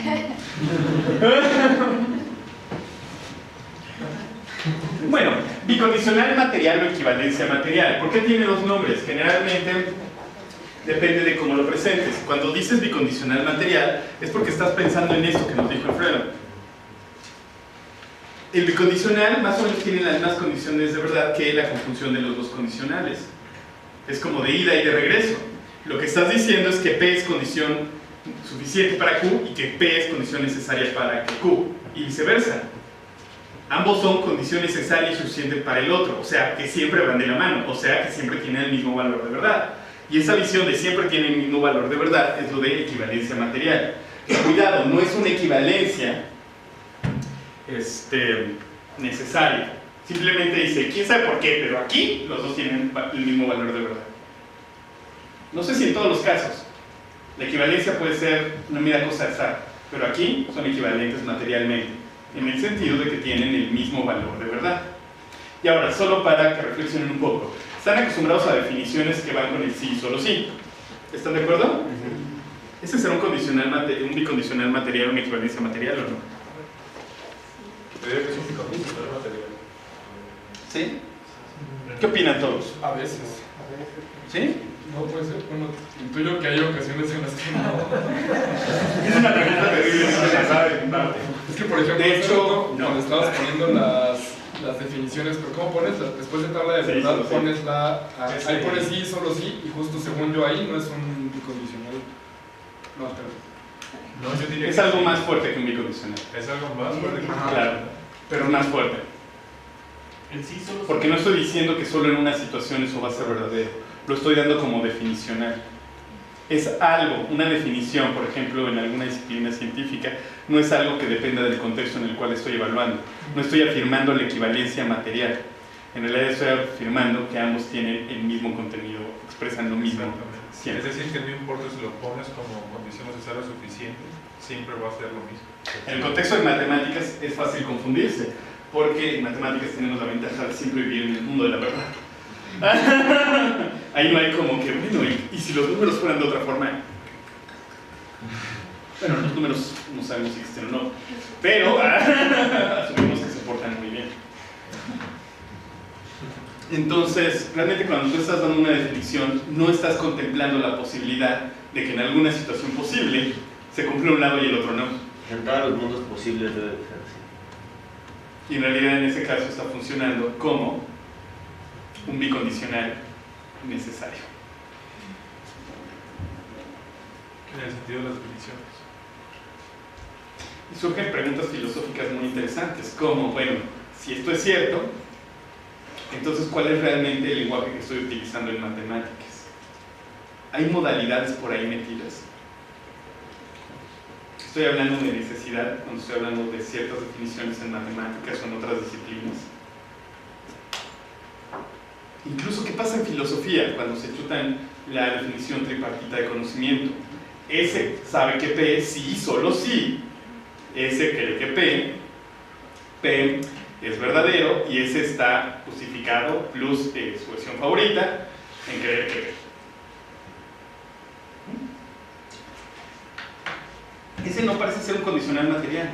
Si fuese un condicional material, si solo buscases dar condiciones necesarias y suficientes para una situación particular, entonces los contraejemplos tipo Gettier que van a ver, donde vas a tener a un sujeto que cree que P sea verdadero y ese esté justificado adecuadamente en creer que P, no sería un problema, porque simplemente dirías, ah, bueno, o sea, pues, es una equivalencia material.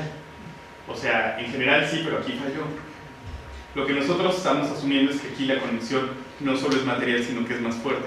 Cuando hago el análisis tripartito de conocimiento, lo que estoy diciendo es que esto es lo mismo que esto, que bajo ninguna circunstancia se va a dar uno sin lo otro, que son necesarias y suficientes. Digamos que este análisis tripartito me da las condiciones necesarias y suficientes para atribuir una creencia proposicional a un sujeto, pero no en una situación particular, sino en toda situación. Pero entonces, ¿qué diferencia tendría una equivalencia con una corriente? Que la equivalencia no tiene ningún problema, puede ser verdadera en un contexto y falsa en otro. No tiene problemas. Por ejemplo, ahora la oración, para recordarme, ¿me acuerdas tu nombre ahí atrás? Emiliano. Emiliano trae una chamarra negra. Azul. Perdón, estoy ciego. Emiliano trae una chamarra azul y Javier, ¿verdad? Y Javier trae una playera pina. ¿Sí? Sí, estoy mal, lo siento. Pero la oración. Emiliano trae una chamarra azul, sí, solo sí. Javier trae una playera guinda. Es verdadera, es una equivalencia verdadera aquí. Pero que podría ser falsa si el mundo cambia. ¿De acuerdo? ¿Sí? No. La equivalencia material simplemente me dice, va a ser verdadera en una situación particular cuando las dos proporciones que une tienen el mismo valor de verdad. Pero la pregunta es, ¿esto tendría que suceder en todas las situaciones posibles? No. La equivalencia justo es material en el sentido de, a mí sí me puedes evaluar en un contexto particular. ¿Sí? Es decir, este bicondicional o equivalencia material sería verdadero porque de hecho playera guinda y de hecho chamarra azul. No, pero mi pregunta era a lo que tú llamas el bicondicional necesario. Sí. ¿En qué se distinguiría entonces de una equivalencia? Es una equivalencia lógica en realidad. O sea, es como un condicional necesario si toma cierta tradición, pero también lo podrías ver como equivalencia lógica, que es, o sea, o más fuerte todavía, es una equivalencia que no es material. Estás buscando con una definición una equivalencia. Por ejemplo, que te diga, esto es condición necesaria y suficiente para esto, pero que eso no se modifique dependiendo del contexto. Las definiciones tienen un compromiso más fuerte. Si buscan dar condiciones necesarias y suficientes, pero que sean condiciones necesarias y suficientes en todo contexto de evaluación. Es decir, si yo les doy una definición de creencia que a veces funciona y a veces no, no creo que me la acepten. O sea, incluso si yo se las doy en unos contextos y les digo, es que mira que funciona re bien, ya sé, vamos a aceptarla como buena aquí. No. O sea que en principio nunca se podría entregar un contraejemplo. Esa sería la idea. Un bicondicional material admitiría perfectamente contraejemplos. ¿Cuál sería el problema? Un bicondicional material puede evaluarse, puede ser verdadero en un contexto y falso en otro. Y no habría bronca. Pero cuando yo estoy dando una definición, generalmente lo que quiero es que no suceda eso. Verdadero y falso. Cuando eso me pasa, estoy diciendo no, mi definición no fue adecuada. Pero eso quiere decir que aunque uso sí y solo sí, en sentido estricto no es un bicondicional material. Es un bicondicional o una equivalencia más fuerte, dependiendo del tipo de definición que estés usando. Y en ese sentido, ¿por qué este ejemplo que estaba acá? Bueno, inicialmente también lo veía como un bicondicional, ¿Cuál? pero el que encerraste en el círculo, Ajá. pero no está señalando una relación donde el consecuente solo ocurre con cierto antecedente. ¿Y por qué ahí se puede invertir la...? ¿Por qué esto serviría para expresar el condicional material? Porque utiliza la equivalencia material, porque utiliza condicionales materiales que se evalúan en situaciones particulares y no tienen el compromiso de preservación de verdad en toda situación posible, sino en una situación particular. En otras palabras, la equivalencia material puede ser falsa, y este también, porque no está comprometido con que P sea condición necesaria y suficiente de Q en todos los contextos posibles. Para que sea verdadero, nada más basta que aquí lo sea. Se evalúa en situación por situación. Pero eso sería equivalente si yo coloco entonces como P, sí, solo sí, Q. ¿Cómo? No, ¿verdad? O sea, No. Es lo que estaban preguntando. O sea, no entiendo por qué eso se puede considerar como un bicondicional material. Gracias por la pregunta, porque entonces pasamos al siguiente tema, que ya era necesario para mí encontrar una manera de provocarlo. Y es, porque lo puedo definir. ¿Qué quiere decir eso? Que va a ser verdadero en las mismas, esa expresión va a ser verdadera en las mismas circunstancias que el bicondicional y falsa en las mismas circunstancias que el condicional. Que el bicondicional, es decir, tiene las mismas condiciones de verdad. O sea, dicen lo mismo, aunque con diferentes signos. Se puede sustituir una por otra. Exactamente. ¿Cómo puedo checar eso? Aquí sí, un método muy... Bueno, no, el método semántico está más bonito, pero le vamos a hacer caso a Alfredo y vamos a dar una bonita tabla de verdad. Ustedes me dicen si alcanzan a ver. ¿Sí? Bien. Tengo P y Q.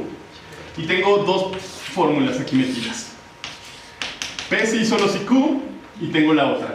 P entonces Q y Q entonces P. ¿Qué? Bien. ¿Cuántas combinaciones tengo? Tengo dos letras proposicionales. ¿Y cuántas líneas? Lo puedo calcular de la siguiente forma. 2 a la n, donde n es el número de letras proposicionales que aparecen. Simplemente es combinatoria, me ayuda a calcular todas las posibilidades de combinación de valores de verdad. Como aquí son 2 a la 2, 4. Verdadero, verdadero, verdadero, falso, falso, verdadero y falso, falso. El bicondicional, nosotros habíamos quedado que iba a ser verdadero cuando las dos proporciones tienen el mismo valor de verdad y falso cuando tienen diferente. Ergo aquí verdadero, falso, falso y verdadero, ¿de acuerdo? Bien, ahora vamos a evaluar esa fórmula. Estoy haciendo trampa porque ni siquiera les he definido fórmula, pero ustedes aguantan, son buenas personas. Verdadero, verdadero, condicional verdadero, ¿están de acuerdo? Sí. Y condicional verdadero, ¿no? Porque Q verdadero, P verdadero. ¿Y verdadero y verdadero conjunción? Bien. Verdadero y falso. P verdadero, Q falso, falso. Y ya sin importar el valor de verdad de esto, como es una conjunción y tiene un lado falso, falso. Ahora, P verdadera, Q verdadera y P falsa. Y vámonos de este lado. Q verdadera, P falsa. Condicional, falso. Y como es una conjunción y tengo un lado falso, la conjunción es falsa. Y ahora ambos falsos. Ay, no hay bronca. El condicional material era si ambos falsos, verdadero. Porque si no hay verdad que preservar, no hay bronca. Verdadero y verdadero, conjunción verdadera. Mismas condiciones de verdad. Dije lo mismo utilizando dos expresiones, pero al final es lo mismo. Entonces, en sentido estricto, yo no tendría necesidad de tener un símbolo para el bicondicional, porque yo podría definir el bicondicional y decir, cada vez que yo quiera expresar lo que dice el bicondicional, podría escribirlo utilizando conjunción y condicional. Así. ¿De acuerdo? Y en el ejemplo que dabas, por ejemplo, sobre la chamarra y la playera, en realidad no, o sea, podrían no tener nada que ver y sin embargo establecerlo como una relación de ese estilo. De equivalencia material, por supuesto, porque recuerden que aquí nuestras relaciones son increíblemente débiles. Solo son relaciones de valor de verdad. Alguien podría decir, oye, pero es que a veces cuando yo uso condicional, quiero decir que esto es la causa de esto. Yo te digo, yo te creo, pero si quieres hacer eso y representarlo en tu lenguaje formal, ve a hacer otra lógica, porque la lógica clásica solo representa relaciones de valores de verdad. El condicional material simplemente dice, si esto es verdadero, esto también. ¿Por qué? ¿Uno es causa del otro? ¿Cuál es la relación que hay ahí? No tengo idea. Relación en valor de verdad. ¿Pero por qué? No sé. No tengo herramientas suficientes en este lenguaje para poder expresar algo que vaya más allá de la simple relación de valor de verdad. Por eso es una función, no es muy mecánica. Es muy mecánica, la lógica proposicional es súper mecánica y por eso es tan bonita y tan sencilla y a veces medio inútil. Porque nos va a ayudar a representar fragmentos del lenguaje natural que se comporten así de mecánicos. Que hay muchos, y entonces de verdad sí va a ser muy útil. Muchos de nuestros razonamientos con un aparato como este es más que suficiente para analizarlos. Nos va a sobrar. Pero habrá muchos otros que requieran herramientas más finas. Si alguien quiere utilizar este tipo de herramientas para cubrir la mayor cantidad de lenguaje natural que quiera, que necesite, creo que el combo sería proposicional, extender a cuantificacional de primer orden, si quieren ver finos, cuantificacional de segundo orden, y lenguajes modales. Ya super finos, rational choice theory, teoría de juegos, cosas así. Yeah. Oye, pero entonces este sí es el sí solo sí, ¿no? Si es el sí, solo sí, en algunos contextos. En las definiciones matemáticas no es el sí, solo sí. No, sí, este es un sí solo sí. Porque en las definiciones matemáticas, aunque ese sí, solo sí representa una equivalencia. Es una definición, es algo más fuerte. Por ejemplo, cuando tú haces pruebas en matemáticas, disculpen el paréntesis rápido para que Emilio no se traume, una cosa es que digas que sea un sí, solo sí, de que las dos se cumplen o ninguna de las dos, y otra cosa es cuando tú usas la doble implicación, la flecha doble, porque ya estás hablando de equivalencia. Entonces a veces el sí, solo sí es de esa equivalencia, el más fuerte, que no es esta. Y la equivalencia débil es esta. ¿Por qué esta es la débil? Porque solo es equivalencia en valores de verdad en una situación particular. ¿De acuerdo? Hay que las quiere equiparar, ¿no? Creo que Raimundo Morado tiene una película ahí donde quiere equiparar. Me llevo a hablar mal de mis profesores. Raimundo fue mi profesor. Sí. Un par de veces. No lo recuerdo. Sí, filosofía de la lógica y filosofía de la lógica y didáctica de la lógica. Sí. Ay, filosofía de la lógica. Sí, pueden tomar muchos cursos aquí. Les recomiendo que lo hagan. Yo tuve la suerte de estar aquí muchos años y me pude aventar como 30 cursos de posgrado de lógica. Bien bonito. Ya es hora de hacer filosofía política. Bueno, entonces, ¿qué dice el bicondicional material? Simplemente va a ser verdadero cuando las dos proposiciones tienen el mismo valor de verdad. Y va a ser falso cuando tengan diferente valor de verdad. ¿Dudas con esto? ¿No? Bien. Estas son nuestras conectivas más usuales. Bueno, y la constante parcial que simplemente es, oye, no tengo entrada, solo digo, salgo, falso. Es muy poco interesante. Pero tenemos otro tipo de conectivas. Hay muchas conectivas. ¿Cuántas conectivas hay? 16 creo. 16 de dos lugares, porque lo puedes calcular de nuevo con combinatoria. Porque todo esto es bien mecánico. Hay 4 lugares. Tengo entrada, 2 verdaderos, aquí puede ser falso verdadero. Verdadero falso, aquí puede ser falso verdadero. Falso verdadero, aquí podría ser falso verdadero. Ambos falsos, aquí podría ser falso verdadero. ¿De cuántas formas podría haber aquí combinaciones de valores de verdad? Para cada una, 2 valores. Como son 4 líneas, 16 combinaciones diferentes. Tenemos a la negación. La negación tiene 2 líneas. ¿Cuántas de ese tipo podemos tener? La negación, ¿por qué es de 2 líneas? Porque solo afecta a una proposición. Entonces esa proposición puede ser o verdadera o falsa. Puede haber 4 tablas diferentes para eso. Porque voy a tener dos líneas y en la primera puede aparecer verdadero o falso y en la segunda verdadero o falso. O sea que hay 4 de un lugar. ¿Y de las 16 uno se puede interredefinir con otras? ¿Con la negación? ¿De las 16 uno se puede interredefinir con otras con la negación? Sí. Ok. Pero no solo eso. Podríamos tener conectivas lógicas de 3 lugares. Conectar 3 proposiciones, ¿por qué no? Si conectamos 2, ¿por qué no podríamos conectar 3 de una vez? O sea, En términos de valor de paréntesis verdad. o cómo? No, tengo una conectiva, no sé, poniendo la imaginación o como polacos. Entonces, tengo una conectiva que sea algo así como así. No sé. Y aquí tengo una cosa, tengo que poner aquí otra y aquí otra. De 3 lugares. Las conecta. ¿Y qué quiere decir? Bueno, no sé, o sea, que todas son verdaderas. La idea es que como aquí hay 3 proposiciones básicas, las combinaciones ya no van a ser 4, Entonces ya 3 a la sino E. 8. 3 a la E. No, 2 a la 2 a la 8. 256 conectivas de 3 lugares. Y puedo tener de 4.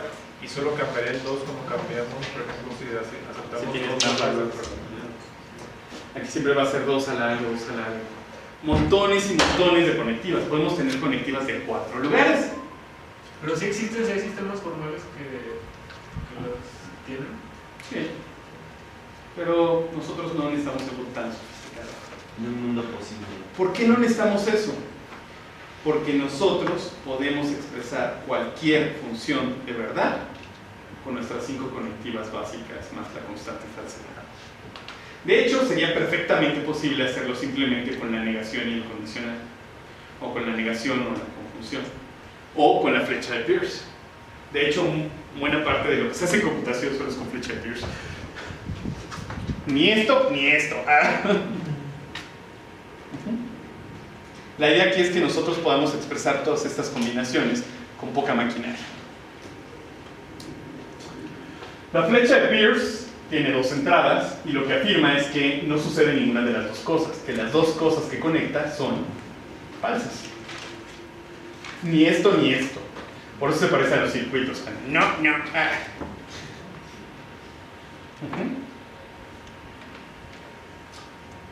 Y esa sería su tabla de verdad. Si los 2 verdaderos, no. Si el primero verdadero, ya, suficiente, no. Si el segundo verdadero, no. Solo estoy feliz cuando todo es falso. Suena bien, ¿no? Entonces, con esta podemos definir cualquier otro conector lógico De cualquier área. sin utilizar la negación. Sin utilizar ¿Y la por negación. qué esta tabla en particular lo haría y no lo puedo hacer otro? Ok, lo puede hacer esta y la flecha y la barra Schaeffer que viene a continuación. Estas son las únicas de AIDA 2, o sea, es decir, que conectan 2 proporciones que pueden estar. ¿Pero por qué? Pero puede haber otras. Ok, tápense los oídos porque esto no es necesario, pero la explicación rápida es la siguiente. Para poder expresar todas las funciones de verdad, necesitas poder expresar en particular la negación que invierte valores de verdad. Por lo tanto, necesitas que cuando tengas 2 entradas, porque cuando niegas una sola proposición y vas a meter la misma, que va a ser o los 2 casos verdaderos o los 2 casos falsos, te permite invertir el valor. Si no, no podrías expresar la negación. No sé si esto queda claro. O sea, conecto 2 proposiciones. Por ejemplo, en lugar de decir Alfonso está tomando té, ¿sí está? Sí. Bien, ahorita ya no. Entonces, Alfonso no está tomando té. En lugar de decir eso, digo, ni está tomando té, ni está tomando té. ¿Repetitivo? Sí, pero es una manera de expresar lo mismo. No está tomando té. Pero lo que hice fue, como solo quiero hablar de una proposición e invertirle el valor de verdad, aunque esta conectiva conecte 2 proposiciones, yo voy a conectar una sola. Para poder negar esa proposición. Si quiero negar la proposición Alfonso tómate, no voy a meter otra cosa del estilo y Yair tiene una botella enfrente o algo por el estilo. No, yo solo quiero hablar de Alfonso y su té. Quiero decir que no está tomándolo. Entonces, aunque me permita conectar 2 proposiciones, eso no quiere decir que no puedan ser la misma. Y si lo que quiero es negar esa proposición, el truco es que solo voy a usar esa proposición. O sea que voy a poner algo así como Alfonso está tomando té, flecha, Alfonso está tomando té. Pero como voy a poner 2 veces la misma, ¿de acuerdo? Y quiero poder representar la negación, necesito que cuando las 2 entradas sean verdaderas, lo invierta falso.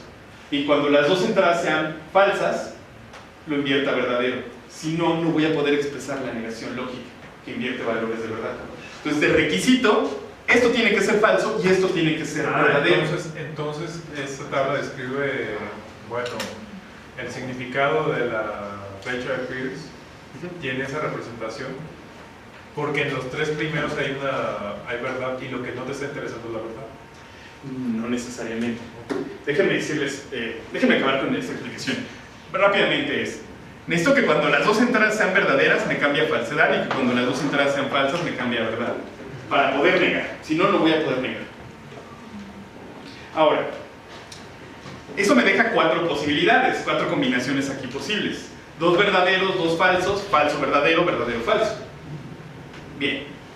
Pero ¿qué pasaría si yo tuviese, por ejemplo, verdadero aquí? 2 falsos y verdadero. Lo que tendría sería la negación de alfa. Sin importar el valor de verdad de beta. ¿Por qué? Tengo 2 verdaderos, aquí 2 falsos, los estoy negando.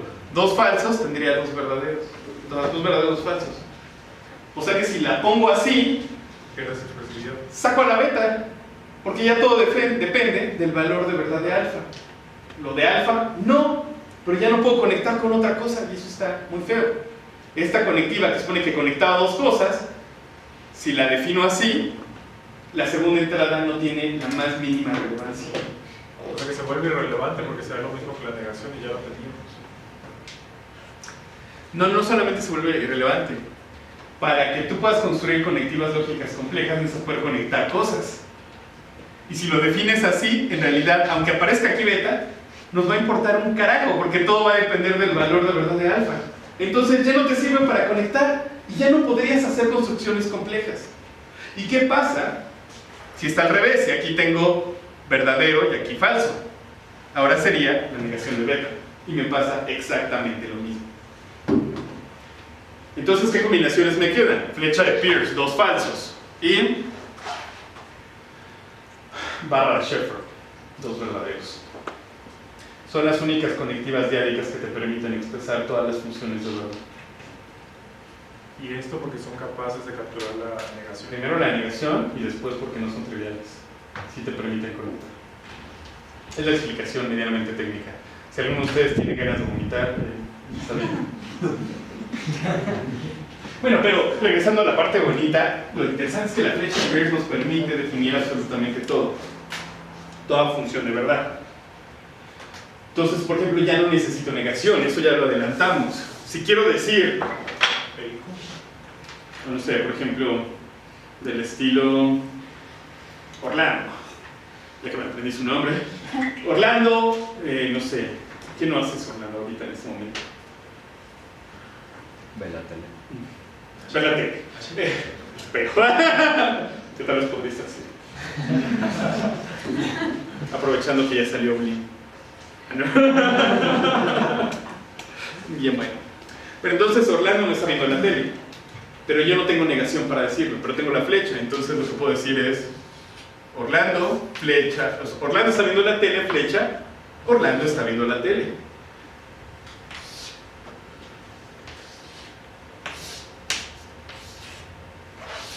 Orlando está viendo la tele es algo que es o verdadero o falso, ¿están de acuerdo?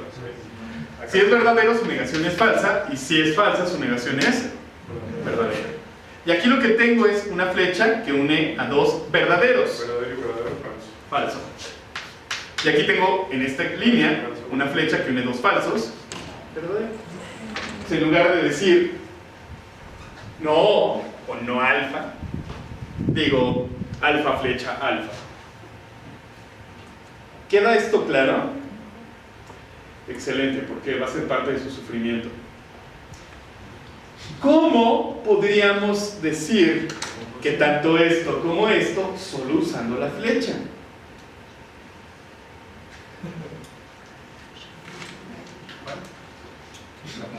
Sí, conjunción solo con flecha. Ah, no, ¿estás pidiendo que lo hagamos? ¡Sí! ¿Cómo creen? Esto no y esto no. ¿Cómo se les ocurre que podríamos decir, no, más bien esto sí y esto sí?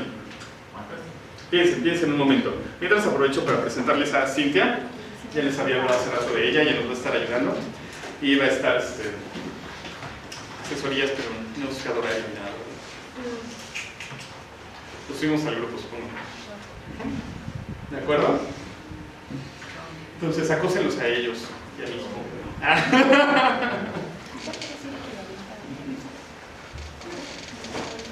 Bien.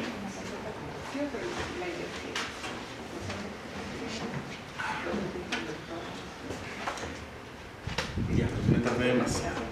Siempre me pasa. ¿Cómo? O sea, ¿entendiste qué parte no te queda clara? O sea, aquí la idea es que en lugar de usar esta conectiva de niega, utilizamos esto. En lugar de decir no esto, lo que digo es esto flecha esto. Pero intuitivamente lo que estoy diciendo es ni esto, pero como es lo mismo que decir no eso. La idea de la interdefinición es que yo pueda expresar ciertas condiciones de verdad utilizando una serie de conectivas. En este caso, que yo pueda decir lo mismo que la negación, pero solo utilizando la flecha de Peirce.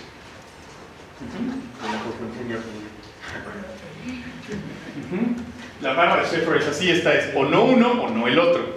Falla cuando los dos sí. Este es menos negativo, este dice, mira, puede ser que no los dos, pero con que uno sí, uno no y el otro, o el otro no, con que uno de los dos falle estoy contento.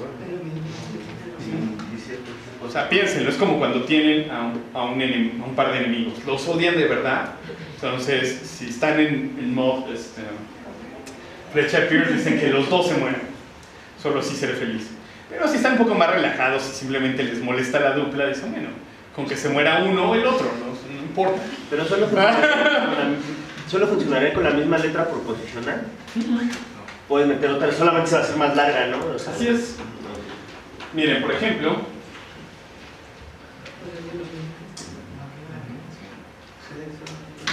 podría definir la flecha, la barra de Schaeffer.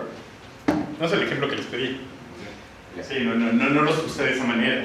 No, ustedes tienen tiempo para hacerlo. Por ejemplo, yo no quiero usar la barra de Schaeffer. La barra de Schaeffer dice, yo voy a ser falsa cuando los dos son verdaderos y voy a ser verdadera en cualquier otro caso, cuando alguno de los dos o los dos sean falsos. Entonces, ¿cómo podría yo expresar la misma idea pero sin utilizar esta barra? Porque está fea. Si yo tengo la negación y la conjunción, yo puedo expresarlo. La conjunción me dice, voy a ser verdadera cuando los dos son verdaderos y falso en todos los casos. O sea, es verdadero, falso, falso, falso. ¿De acuerdo? La conjunción. Pero como aquí la negué, invierto. Falso, verdadero, verdadero, verdadero. Es una manera de decir lo mismo que podría decir con la barra de Schaeffer, pero sin tenerlo. Se puede representar como lingüísticamente. Negaría la flecha, ¿no? O no esto o no esto. Alguna de las dos no. Por eso mi ejemplo horrible de tienes a los dos enemigos, pero no los odias tanto, aunque uno se muere es suficiente porque ya no está la dupla. Si se mueren los dos está bien, pero la única manera en la cual vas a estar triste es cuando ninguno de los dos. ¿Por acá? Sí, o sea, en eso sería entonces negar la flecha y daría eso, ¿no? O sea, sería equivalente a la conjunción. Algo muy parecido, sí. Porque negar la flecha es exactamente... No es exactamente negar la flecha, pero más bien es negar las partes, como si fueran dobles negaciones. Creo que es lo que yo le entendía. Bueno, o sea, la idea es, cuando digo ni esto, ¿qué pasa si esto y esto fuesen negaciones? Ni esto, ni esto. O sea, esto sí, esto también. O sea, ¿qué les parece algo así?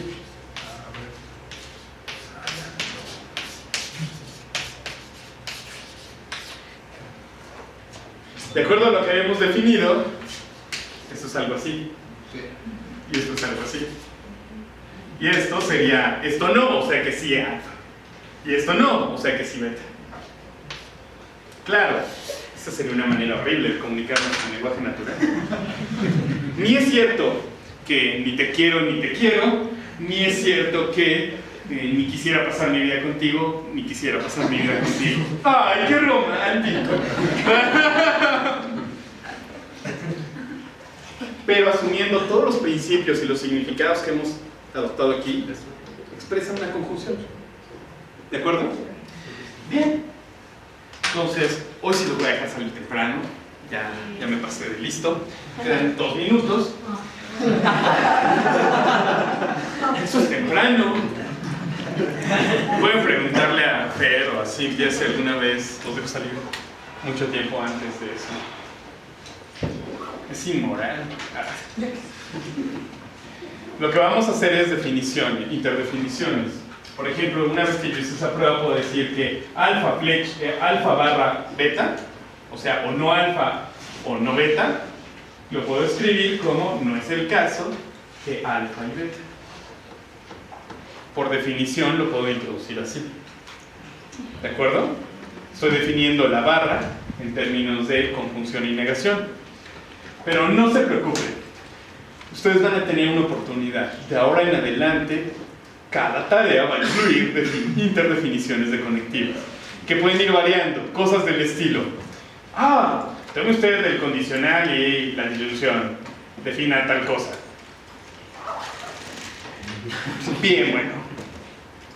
Si alguien quiere profundizar en eso, está en los libros como estándar, pero recomiendo especialmente la tesis de licenciatura en matemáticas de Héctor Hernández Ortiz.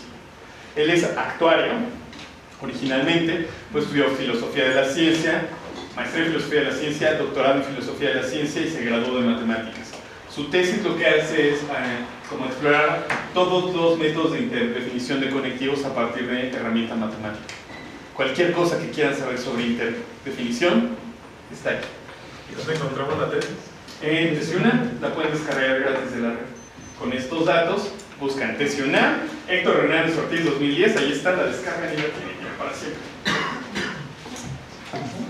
Y está en cortita, 30 páginas. Está bien buena. Vale, chicos, pues nos vemos entonces la próxima semana. Ahora subimos sistemas formales, que espero que ahora va a ser más fácil. Disculpen que vaya ahorita a este